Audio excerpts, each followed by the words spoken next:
Hello, everyone. Welcome, welcome, welcome.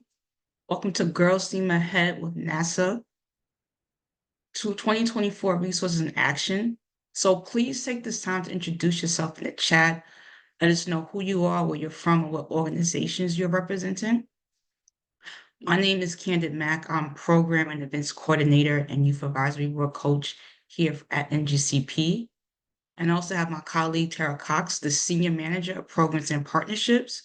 We'll be in the chat to answer any questions. So please, I'd like to see where you're from. Just put them in the chat. And if you see me looking to my left, your right, this is where I have my Zoom in front of me. How's everyone's day going? Have some people from Indiana, Texas. I'm also in Texas. I'm in Dallas.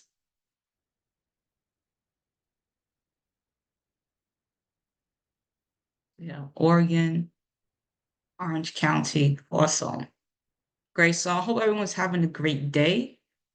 Before we dive into today's presentations, I just want to go over a few logistics. So first, this webinar is being recorded. If you do not wish to be recorded, please keep your camera off. Auto-generated captions are available. Please remain muted and use the chat for questions and comments. There will be an opportunity to unmute and ask questions during the audience Q&A. So in case this is your first time joining us for NGCP event, I just wanted to share a little bit of background on who we are and what we do before we meet our speakers.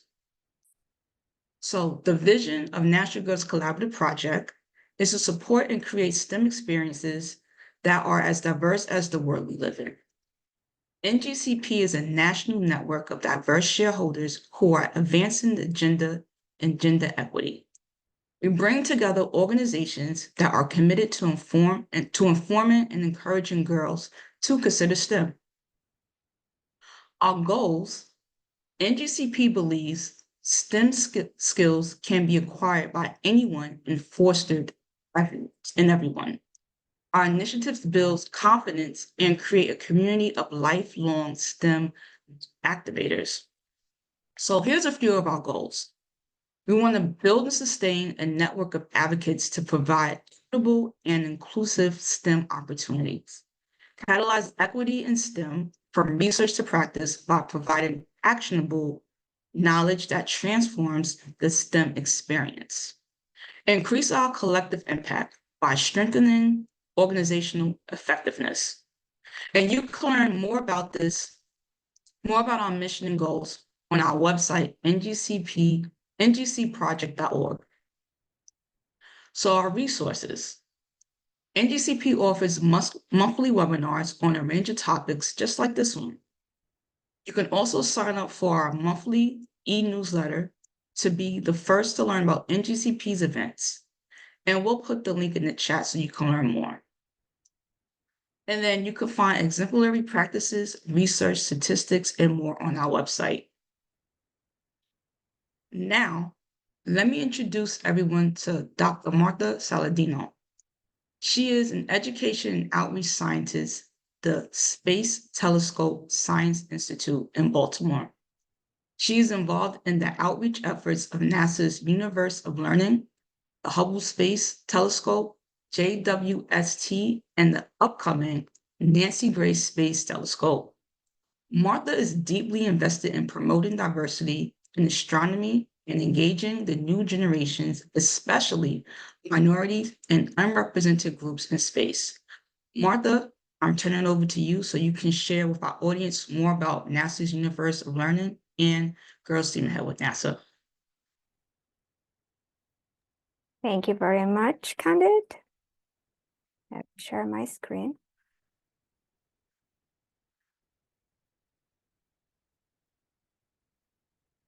Okay, can you all see my screen? Okay, perfect. So thank you very much for the introduction, Candid.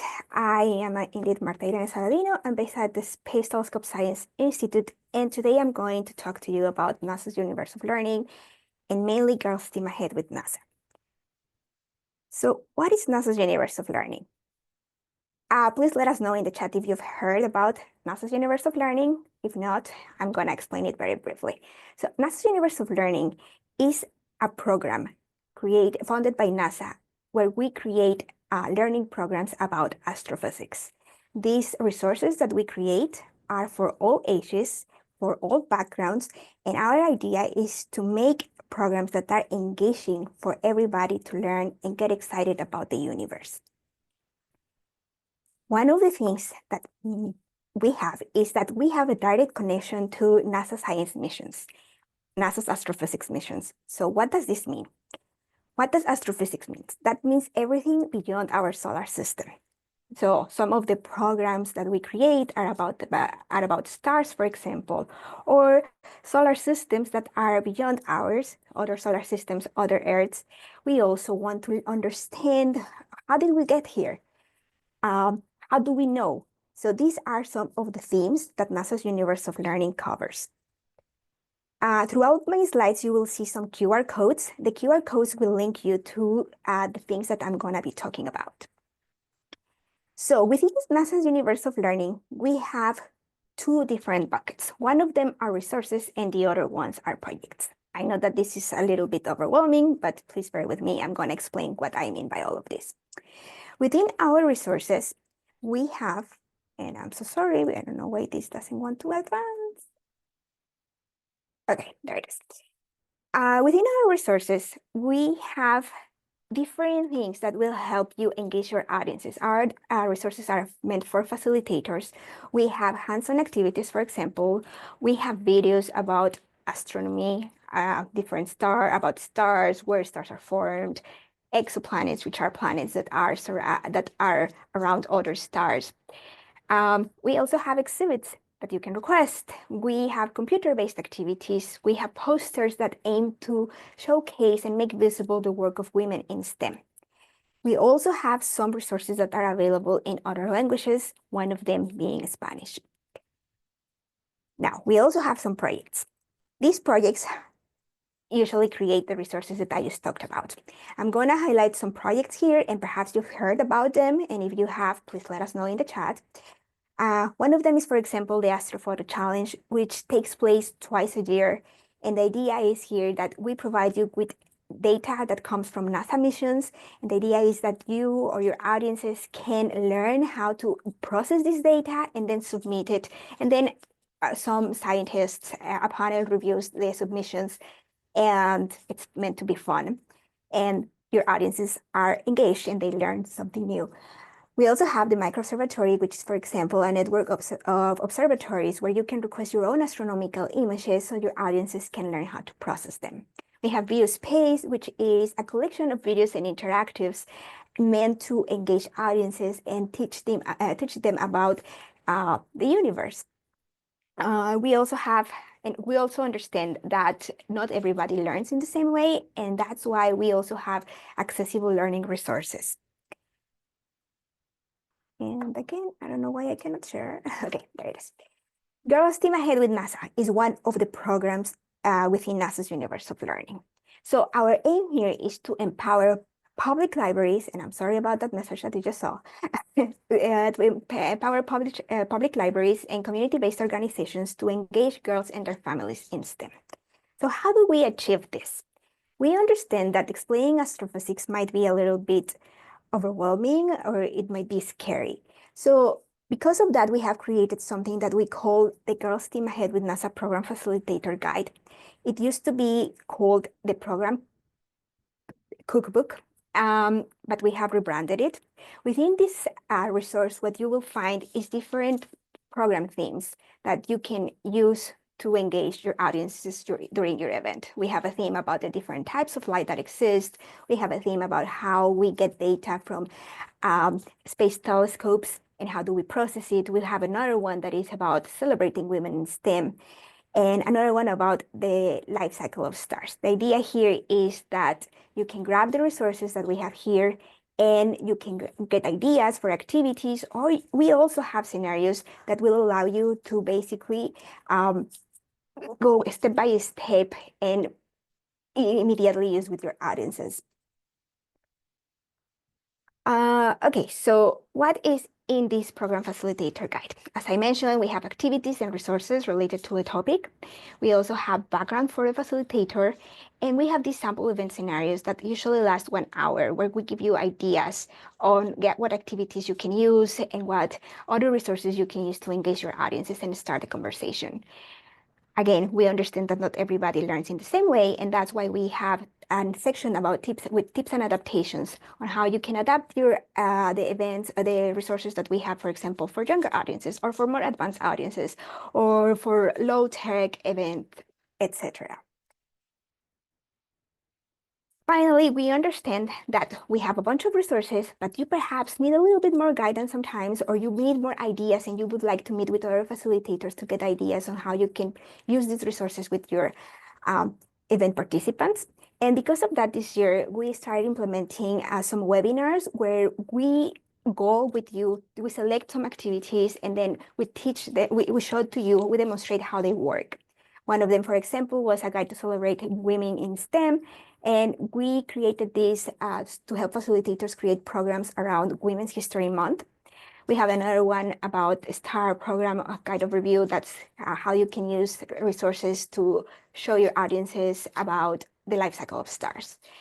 And last August, we had an event that was hosted by NGCP. This webinar was called Create Your Own Astronomy Masterpiece to Inspire and Engage, where we taught you how you could use the microobservatory network of telescopes, but also how you can use the tools that we have in combination on NASA's Universe of Learning in combination with those from Girls Steam Ahead with NASA to process your own astronomical image, and then you can engage your audiences with that. This is all I have. If you are interested in learning more, or if you have any questions or need support, feel free to email us to this email here, girlsteamahead@universeoflearning.org, or visit our webpage. Thank you, Candid. Thank you so much, Martha, for sharing about universal learning and Girls Steam Ahead with NASA. That was very insightful information. And we will also give all the emails and resources towards the end of this presentation in the chat, and you will be getting the slides as well after this webinar is over and access to them. So now let me introduce you to the 2024 awardees. So I'll be announcing them in speaker order. So first we have Brenna is currently the Assistant Director at the Lawrence County Public Library. She took a roundabout way to librarianship. She used her GI Bill from the Air Force and some student loans to earn her Bachelor of Science degree in Civil Engineering, after which she worked for General Dynamics Electric, Bolton, Connecticut, as a structural engineer before deciding to homeschool her children. While homeschooling her sons, she started a career as a freelance photojournalist working for a local paper in Connecticut. In 2014, she and her husband decided to move to Lawrenceburg. She continued homeschooling until she found an advertisement in the Advocate for a part-time assistant librarian.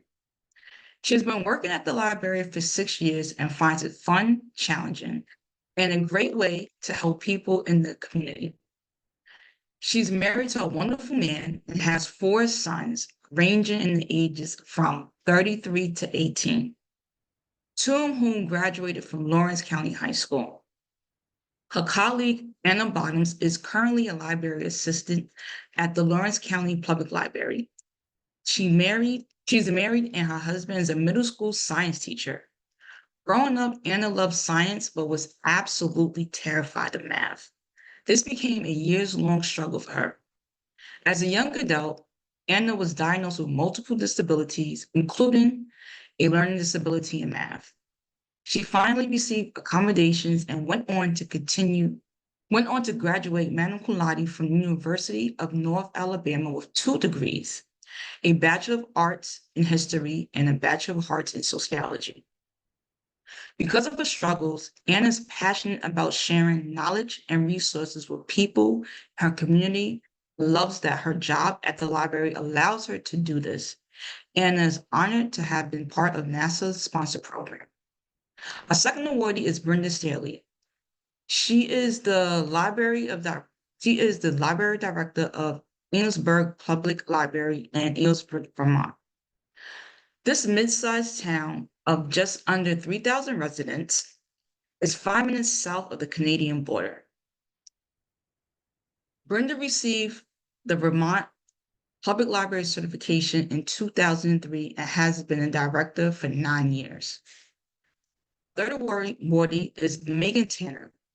She's a dedicated science and makerspace educator at the Discovery Space in State College, Pennsylvania. She earned her undergraduate degree in physics from Lock Haven University and completed her master's in physics at Penn State University. On the makerspace side, Meghan focuses on 3D modeling and printing for all ages, as well as planning youth classes and workshops. Meghan is particularly passionate about creating a safe and inclusive space for students and unrepresented groups, striving to make STEAM accessible to all. In her free time, she enjoys playing video games, board games, including Dungeons and Dragons, a classic, and spending time with her beloved dog, Oleana, and I hope I pronounced the dog names correctly. And our final awardee is Cassandra Taylor. Cassandra earned her Master's of Library Science from Middle Tennessee State University in 2019 and is currently enrolled in the University of Tennessee Knoxville Master of Information Science program and will graduate in 2026. She has been with the Technology Engagement Center, which is Tennessee's only shelfless library, and the Rutherford County Library System since 2018. Now it's my honor to let me pass it over to Marie and Anna to kick off the awardees' presentations. Marie, I'll hand it over to you. Okay, we're going to share our screen here.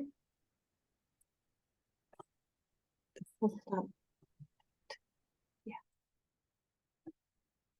All right. Can you see that? Yes, we can see. Thank you. Hello, everyone. We are so happy to be joining in today. I'm Anna. This is Marie. We're from the Lawrence County Public Library in Lawrenceburg, Tennessee.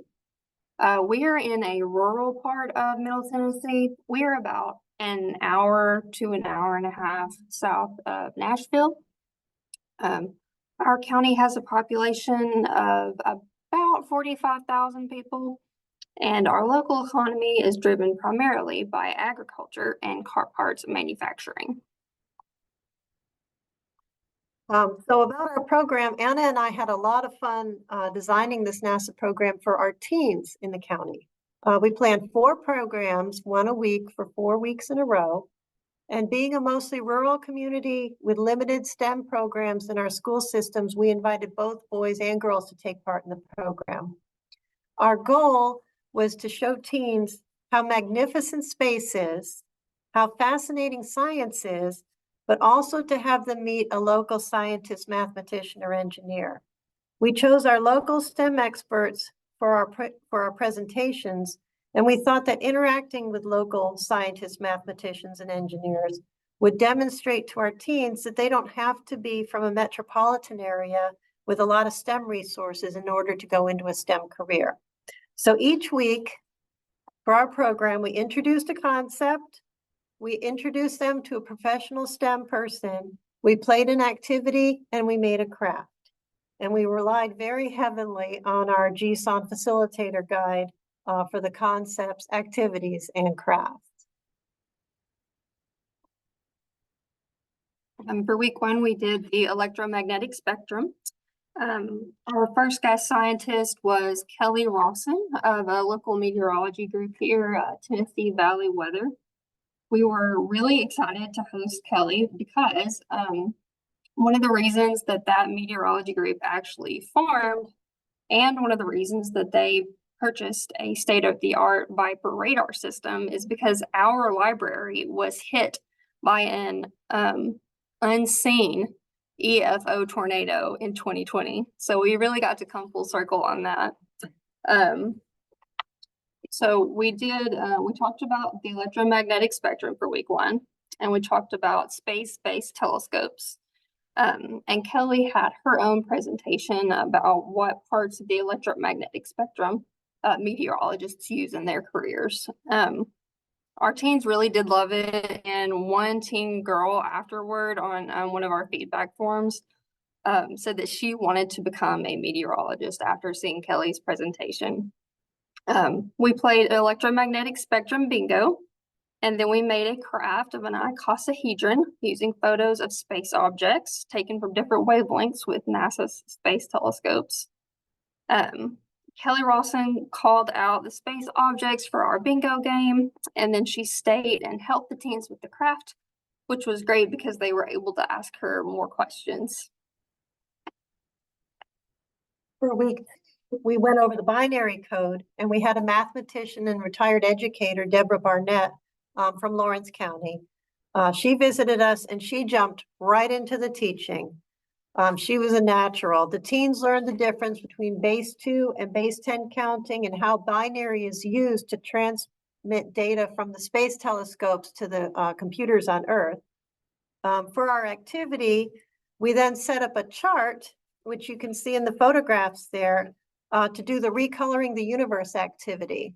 Another one of our librarians drew out 2 big grids with all the squares being the size of a Post-it. And then we broke the teens into 2 different groups to work together to fill out the grid using different colored Post-its for different values. On one of the teams, they were down 1 person, so Deborah Barnett joined that team and helped them. This is a picture of her with the team right there.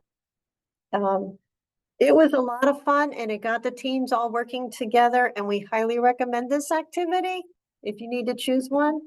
We then made the binary code bracelets where everyone wrote their name in binary code and then used colored beads to string a bracelet together so it would, say their name in binary code.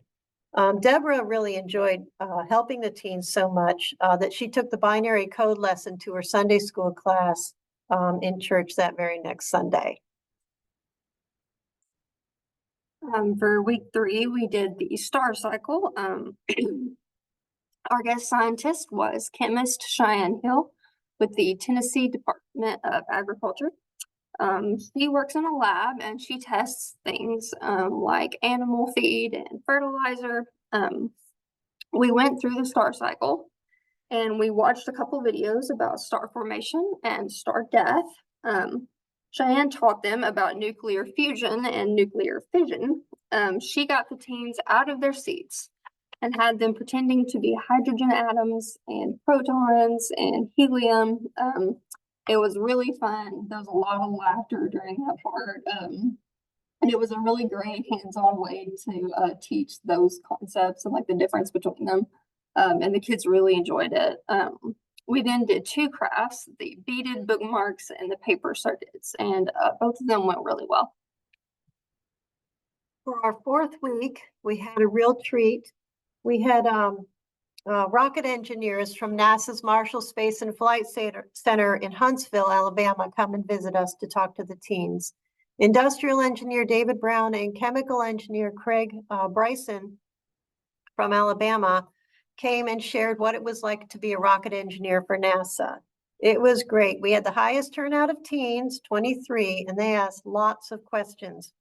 The engineers talked about the schooling and education they needed to become an engineer, but they also talked about the very interesting things that they do in their job. And they showed rocket testing videos that cannot be found on YouTube, where things actually caught fire during their testing.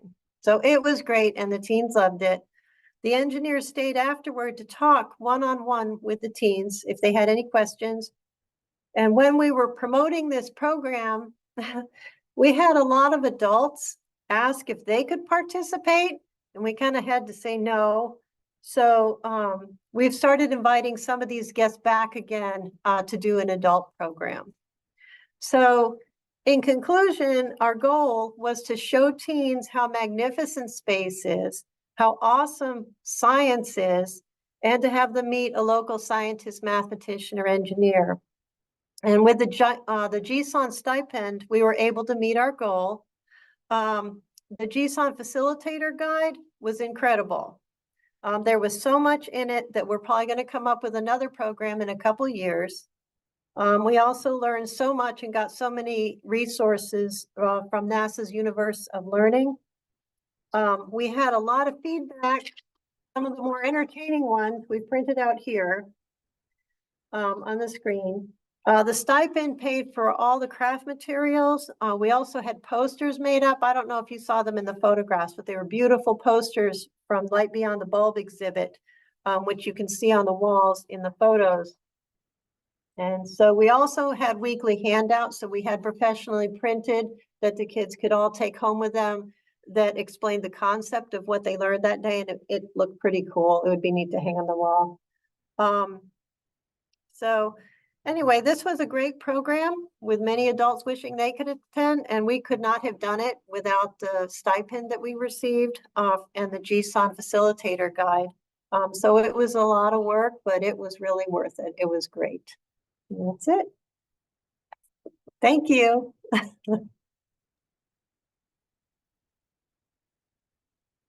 Any questions?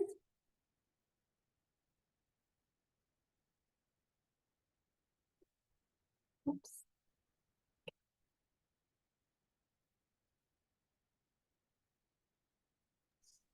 Do we have any Might be questions? having, I'm just gonna say Candid might be having some technical issues. I think her Zoom froze. But yeah, any questions, please feel free to add them in the chat now.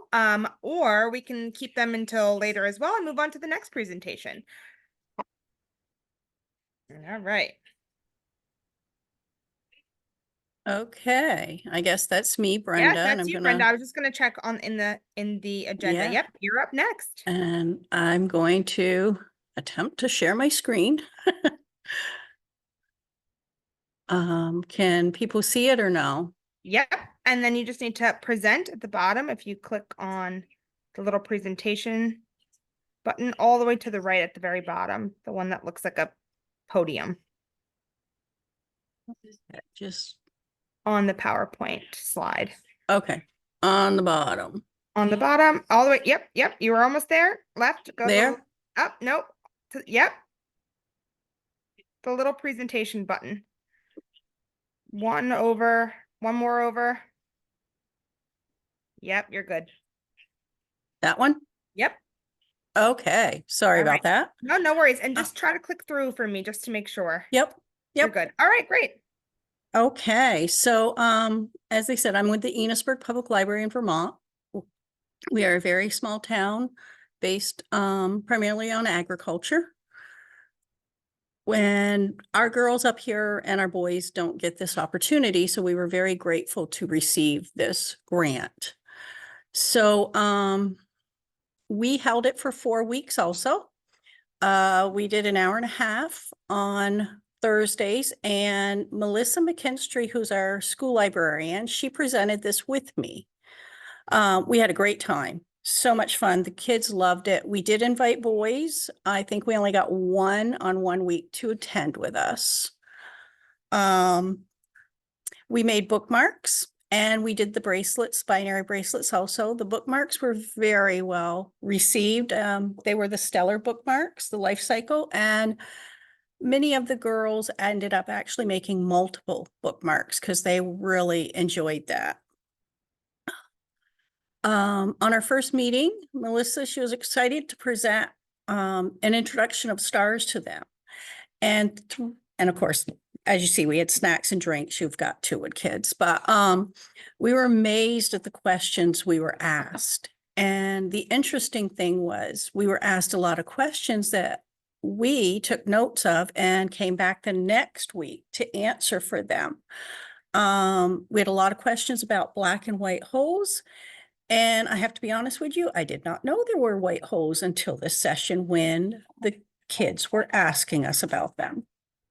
And that was really good because it showed them that no matter what your age, you're able to learn. We did circuits. This was fun. They did the circuit constellations. It was a lot of learning. Some of the girls did get frustrated.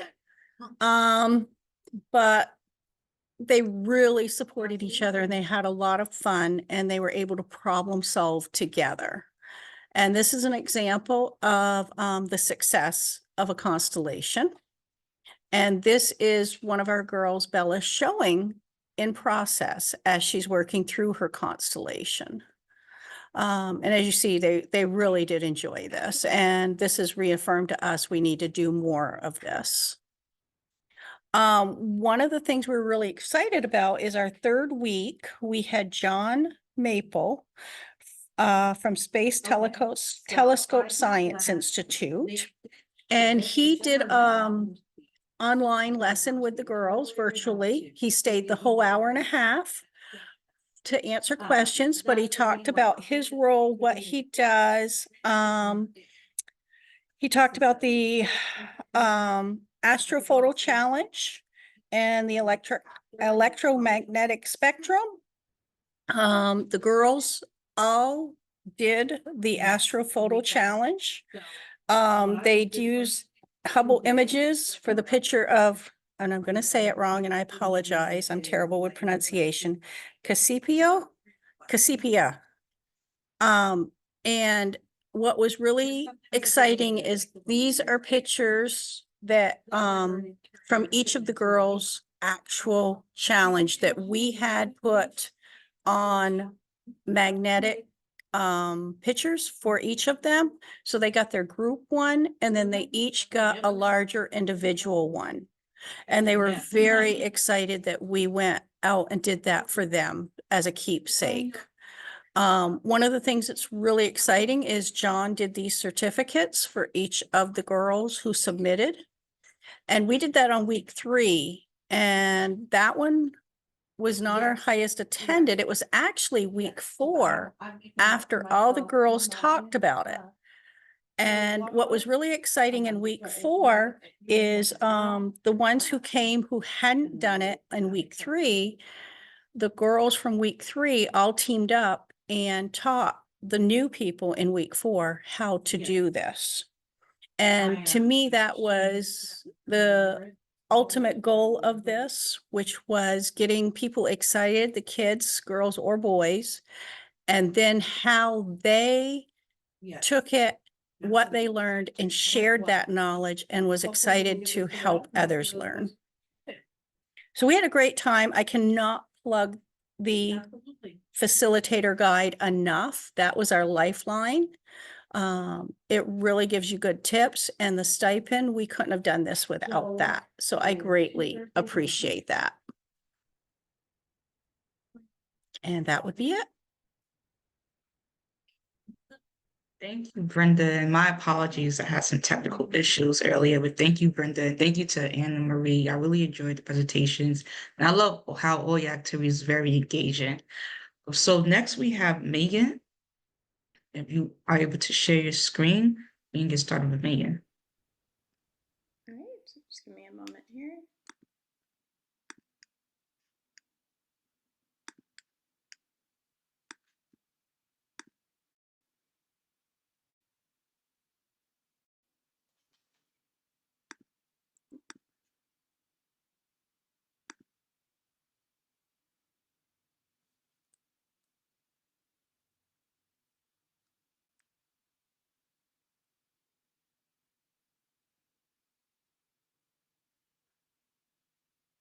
All right, is everyone able to see this? Yep, Yes. you're good.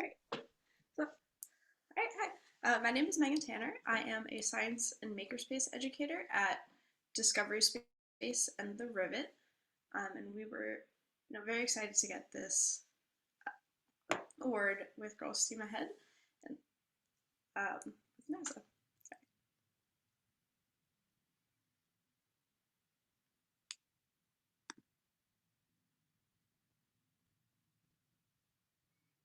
Great. So just a little bit about our organization. So we are a nonprofit children's science center and community makerspace. We are located in State College, Pennsylvania, which is right about the center of the state. It is also where Penn State University is located. We do primarily serve families that are in the surrounding counties, So we are located in Center County. And a lot of these families come from a bit more of a rural area.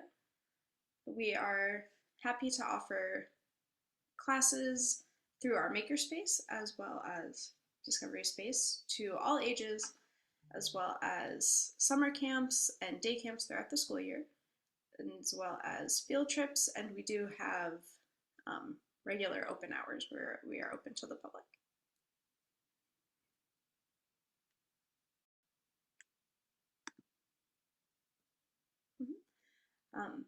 With the addition of our makerspace 5 years ago, we are really focused now on lifelong learning.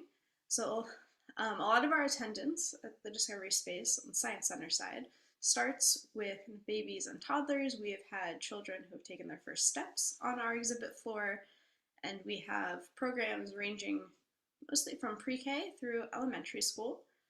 A lot of our elementary programs start when they enter kindergarten, and we try to offer a wide variety of topics.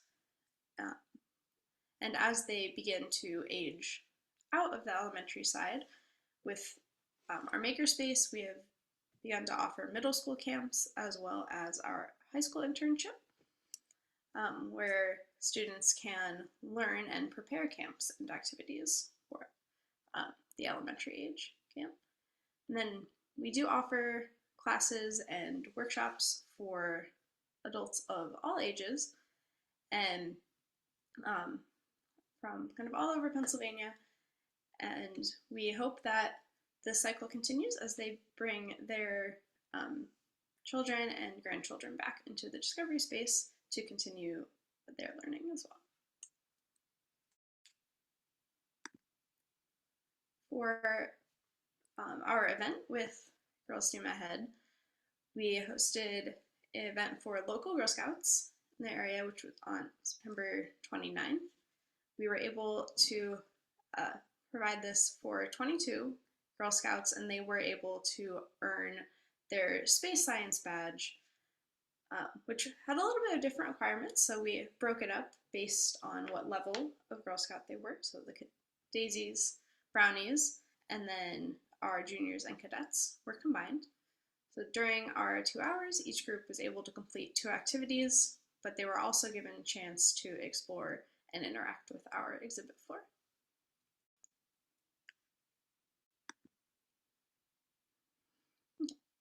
For the daisies, their first activity that they did was to create a model of the sun, earth, and moon to learn a little bit more about orbits.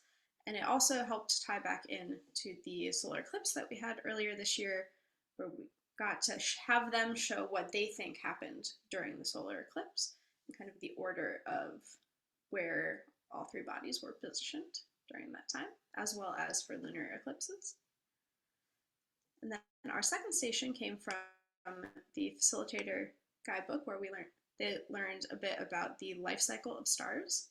So they watched a short video from NASA's Universe of Learning, as well as made the bookmarks that were previously mentioned. Another thing that we were able to do to give them a bit more interaction with the objects that they were learning about is NASA has a wonderful catalog of 3D models that you can print. So with our 3D printers on our site, I printed a model of Cassiopeia A, which is a supernova remnant, on the left, as well as the Crab Nebula on the right. And the girls really enjoyed getting to kind of see a bit more of that 3D structure. For our brownies, the first activity that we did comes from the National Informal Science Education Network, or NISENet. So they were able to make little, almost to scale, pocket solar systems. So they learned a bit more about the spacing of how our Milky Way is, as well as get the chance to decorate it and kind of add their own spin on that. For their second activity, we modified the paper circuits that the facilitator guide offers in order to look at constellations, which is one of the requirements for the base badge for brownies. We focused mainly on constellations that we can see here in Pennsylvania, but also just ones that we thought would be interesting to them. So for example, the one shown here is Canis Major, or the greater dog. And a lot of students in our feedback that that was their favorite of the constellations that we looked at.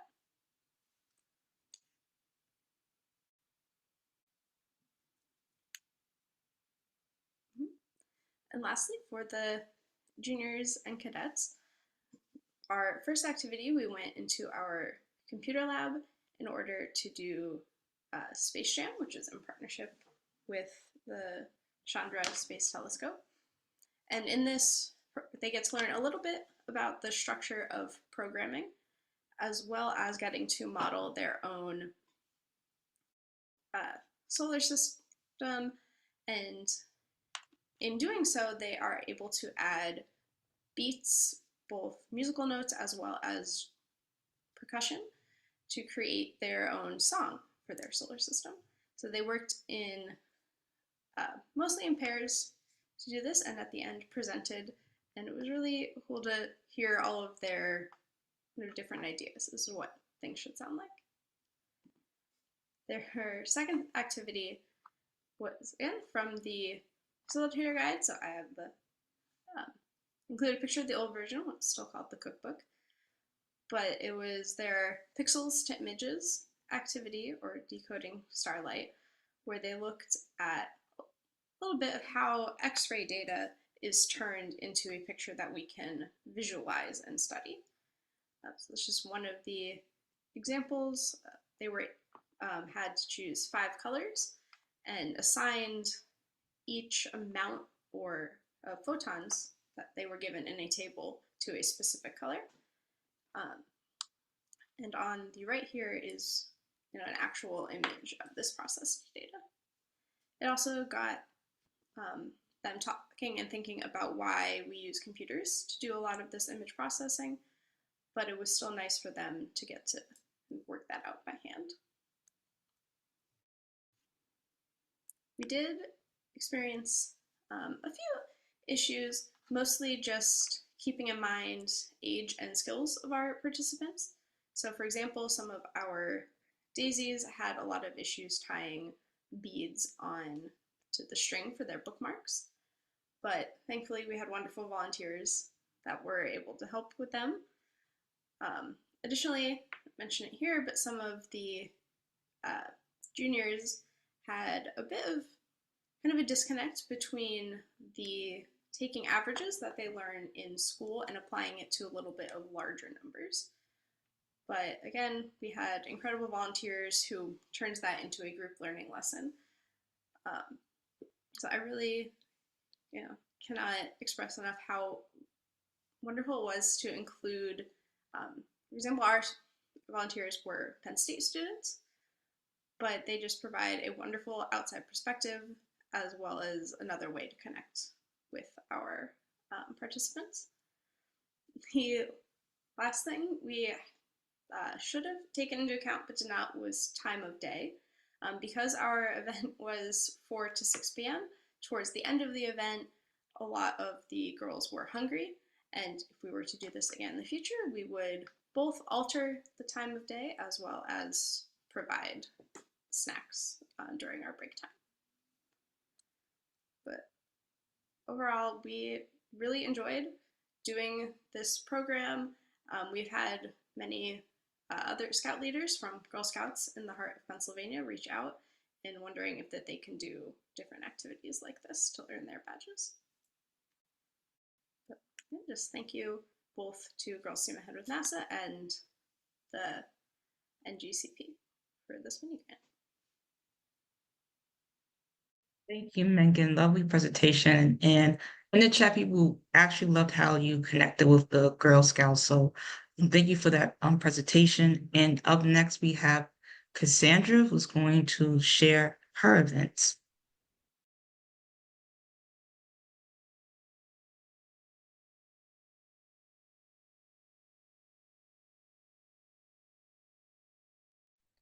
Hi, everybody. It's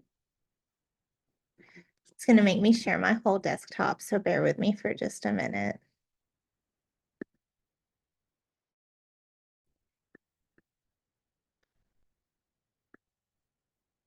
Okay. Everyone can see my screen okay, hopefully. Yep, looks great.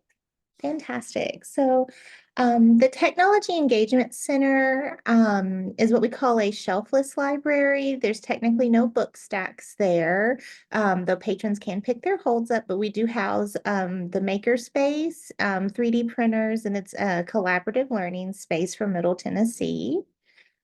We kind of began a little early in March, just when we were going through this grant application process, we saw the great content for the Women in STEM poster series. So I converted those and added some additional graphics to make it fit our electronic display. We also used the visions of the universe for our storybook walk, and you can see the girls. This was our first session, and they installed these at the front of the library. So it was a different type of storybook walk, and we got these printed, and we get to keep these forever thanks to the stipend. So we're really excited to use these for additional programming, and even partnering with Middle Tennessee State University for future events. We did 5 weeks. Our total attendance was 38 with a lot of repeat attendees each time. We started with the electromagnetic spectrum. We did a lot with the astrophysics. We also did many of the things that we utilized. That looks like we all kind of utilized. We love NASA's Space Jam during Sounds of the Universe. The girls got to make their own songs and practice coding. The electromagnetic spectrum was one of the most attended, and everyone was really excited about that because they got to learn about light. So we got to play with light in real time, turning the room's lights off, and then talking about what we're seeing and why we're seeing it. For Know Your Stars, we got a star expert, and I think more about that is on a few slides. And then we wrapped up with the Women in STEM zine activity. So for electromagnetic spectrum, we did use the astropix, and then we played the bingo as well. Talked about how, stars are just like humans and go through different phases. And then we did some vocabulary, a lot of vocabulary for this session to get the girls prepared for the following events. During the binary code activity, we did a few different worksheets that were in the cookbook, and I found some more through the NASA's Universe of Learning as well. They made their own binary pins and bracelets, and then we learned why we use binary code and how we use it to communicate with telescopes. We did open a quick video from the view space. We really loved that video, The Monsters in Deep Space. So we got to listen to those sounds, and then we made our own with NASA's Space Jam.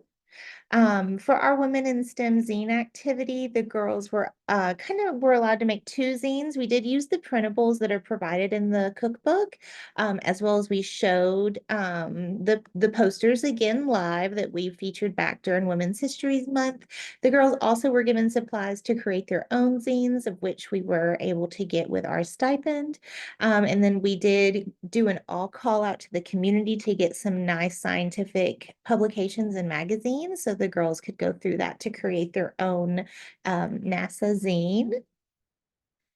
We did get our star expert, and then this was mostly through, again, NASA. It's like we wouldn't, I saw in the chat earlier, where did you get that? Where did you get this? If the link wasn't directly in the GSAWN website or in the programming cookbook, I was able to reach out to the team here, and I always got a quick reply back, and they even helped me get our star expert nailed down. So Miss Denise Stevens of Brigham Young University talked about star life cycles. And then while she did that, we had a sensory activity because many of our girls just need sensory activities to focus while we're doing this. So they really liked getting to hear about stars and then to make their own universe in their own jar to take with them. And it was a really exciting event. I do think this was our favorite because we invited the adults, like our parents. We invited the parents to this, and I do think they almost enjoyed it, listening to the star expert more than the kiddos. So we're hoping to host more of these virtual star expert events in the future. And I think that's it for me. So I may have come in a little under. If anyone has any questions, I'm happy to address it, but I can yield the rest of my time back to you guys. So thanks. Thank you. Thank you so much, Cassandra. Thank you to everyone who presented, to all the awardees. It's just so good to see how you incorporated the event and brought exposure to the youth of your areas, because I'm a big believer in exposure leads to expansion, and you have one person who wants to be a meteorologist and just asking more and more questions. So thank you for sharing your experiences. So we are going to go to some questions in the chat. But just really quickly, if one presenter, would you mind if there's someone in the chat, in the participants who want to incorporate some of the events or activities within their programs? Is there one suggestions or something that you learned that you can give a tip to that person?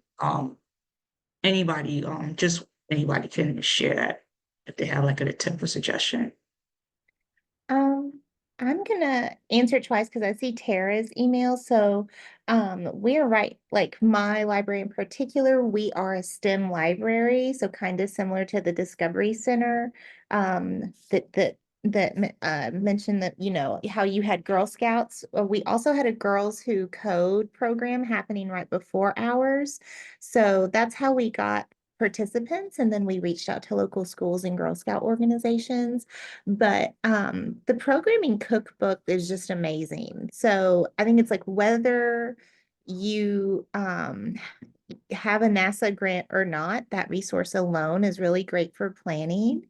And I would start there, and there's just so many opportunities for programs that, and there's room for your own creativity as well. So like for our Star in a Jar activity, I took it out of there, but instead of I blended it with another activity so that we just used fairy lights instead of doing glow sticks, and then that way they kind of have a nightlight they can turn on and off at home. Yeah. Being in a very small community, to get kids that there's no public transportation for either. What we did is we started back in May promoting it at both the elementary, middle, and high school.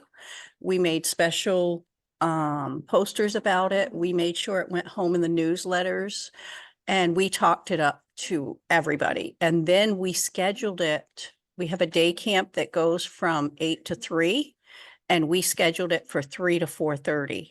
And an adult walked all the kids over, and they stayed here. So we made sure we tied the time in to exactly when something else in town was getting done. And that's how I think we got our most success. Thank you. So we have a few questions. Let me just scroll up here. What were your strategies for recruiting girls to participate? If anyone could take that question. And because we were aiming our program directly at the Girl Scouts, we reached out specifically to the Girl Scouts in the heart of Pennsylvania, but there are Girl Scout councils, all over the country you reach out to. We were also very lucky in that one of our staff members used to be very involved in the Girl Scouts, so she was still a member of a leader's Facebook page, and she was able to spread the word there, as well as posting it on our social media accounts. Thank you. Marie and Anne, since I had local, how did you locate your speakers? Well, science is science. We had some local contacts. Our director knew a mathematician. But also if you think about it, you know, the chemistry is chemistry and physics is physics, and the electromagnetic spectrum happens more than just in space. So if you think about where those things happen, like in meteorology, then you just cold call your local meteorologist and say, hey, we need you to do something awesome for us. And they were like all over it. And so Anna knew a chemist. Yeah, Cheyenne Hill is actually my cousin, so so I had that connection there to be able to get her to come speak. But again, you know, she's a chemist, and when you learn chemistry, you learn about nuclear fusion and nuclear fission. And so you can go to, you know, wherever there are chemists, like in this case was the Tennessee Department of Agriculture. So it was cold calls too, cold calls and knowing people. Awesome. Nothing like cold calls. I remember I used to do that. And we have a lot of good compliments. Also everybody loved the activities. We are approaching our 3:30 my time, 4:30 Eastern time mark. I'll take time for one more question in the chat. But as I wait for that question, I just want to say thank you to all our presenters for sharing your presentation, your activities. Thank you for inspiring everybody in this audience to hopefully add the Girls Team Have a NASA cookbook activities as well. We'll also put that link in the chat. And also just remember that you all registrants will receive a link to the recording and slides, and these will be posted to the NGCP webinar archive. Just FYI, we also have a event December 12th. It's our holiday sweater networking event, and you are all welcome. I'll also put that in the chat as well. So you please feel free to register to apply to that event.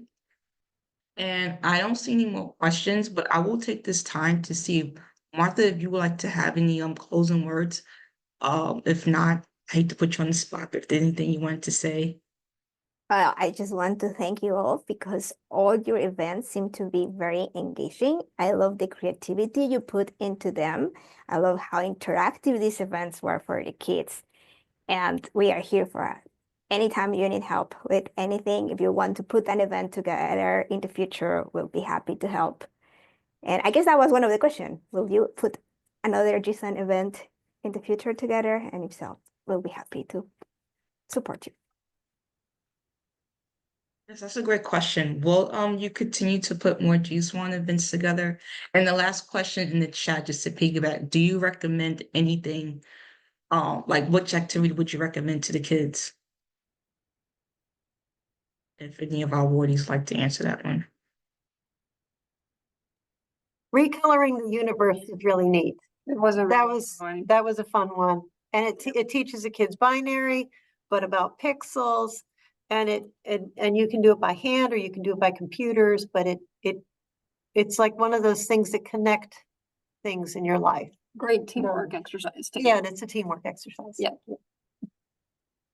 Amazing. And speaking of teamwork, before we leave, I have to thank my colleague, Tara Cox, who's in the chat, for assisting me with this. Martha and Karen, who's part of Girls to the Head with NASA. And thank you to the awardees. Everyone have a great afternoon. You will receive a, when the Zoom closed, there will be a webinar survey to provide feedback as well as content ideas for our future webinar. Everyone, thank you so much.